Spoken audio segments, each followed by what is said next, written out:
আসসালামু আলাইকুম। আমরা আগেই বলেছিলাম যে নির্বাচন কমিশনকে নিয়ে আমরা শঙ্কিত।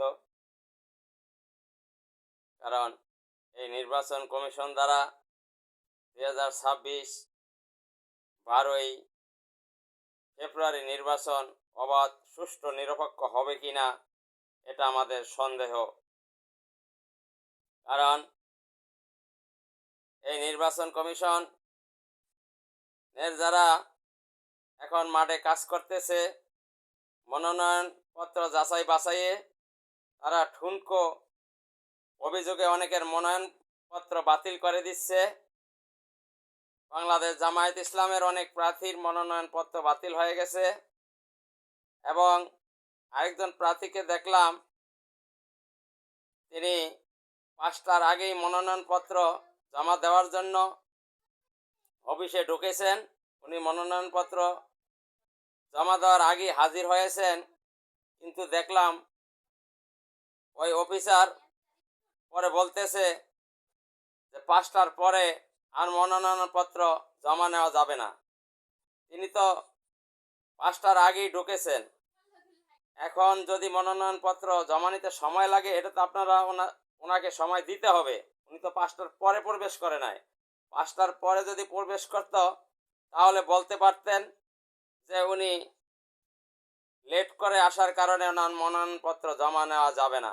কিন্তু তিনি তো 5টার আধা ঘন্টা আগে উনি পৌঁছেছেন। এখন পৌঁছানোর পরে থেকে ওনার সময় কাস্ট করা হবে। উনি তো আগেই প্রবেশ করেছেন। উনি যদি পরে প্রবেশ করতেন তাহলে এই অজুহাত চলতো। এরকম সারা বাংলাদেশে অনেকখানি দেখা গেছে।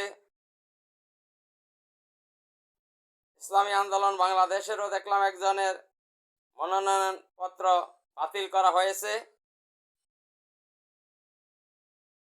উনি আগেই মনোনয়নপত্র জমা দেওয়ার জন্য গিয়ে প্রস্তুত হয়েছিলেন, পরে ওনার মনোনয়নপত্র জমা নেওয়া হয়নি, উনি আর জমা দিতে পারেননি।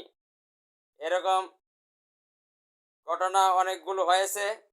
এজন্য তীব্র নিন্দা এবং প্রতিবাদ জানাই।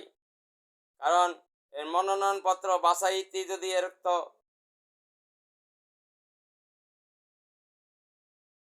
গণ্ডগোল হয় তাহলে নির্বাচনের সময় কি হবে? এই নির্বাচন কমিশনের আন্ডারে আদৌ অবাধ, সুষ্ঠু, নিরপেক্ষ নির্বাচন সম্ভব কিনা এটা আমাদের সন্দেহ আছে। কারণ আগে লেভেল প্লেয়িং ফিল্ড ঠিক করতে হবে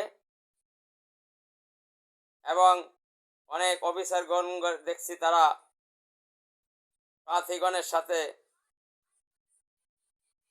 কটাক্ষ করেন, খারাপ ব্যবহার করেন। প্রজাতন্ত্রের কর্মচারী হয়ে প্রজাদের সাথে খারাপ ব্যবহার, এটা কিন্তু মেনে নেওয়া যায় না। এটা দুঃখজনক।